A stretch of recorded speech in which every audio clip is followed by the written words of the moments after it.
Le scan est la meilleure arme depuis déjà 30 ans, 50 ans, etc., même quand c'était pas très bien filmé. Et elle le restera durant les 50 ans, 50 prochaines années suivantes, voire le siècle suivant, tant qu'on ne se fera pas remplacer par des robots. Donc on a forcément une liste de joueurs qui scannent plus que d'autres et on a ceux qui ont été observés et qui ont le plus scanné.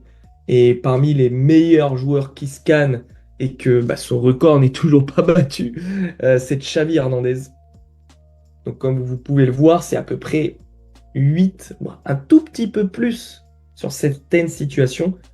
8 observations toutes les 10 secondes, 8 scans, 8 prises d'informations. Totalement fou. Fabregas, quasiment 8. Gundogan, quasiment 7. Lampard, 6. Gerrard, bref, vous le voyez, ceux qui scannent le plus sont ces joueurs-là. Et souvent, il y a des postes en particulier où il y a peut-être plus de nécessité de scanner.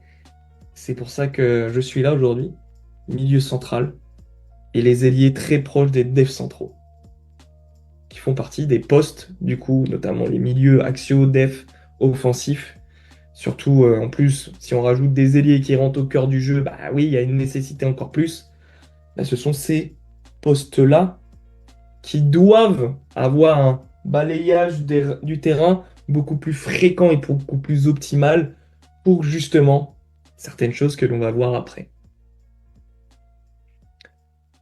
Mais le scan, c'est bien beau de regarder à gauche, c'est bien beau de regarder à droite, derrière soi, devant soi, mais c'est inutile si quoi?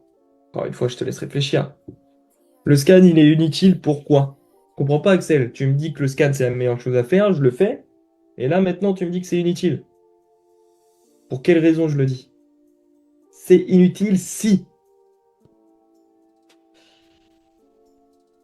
vous ne savez pas quoi scanner et surtout comment l'interpréter. Ok, j'ai un coéquipier là-bas.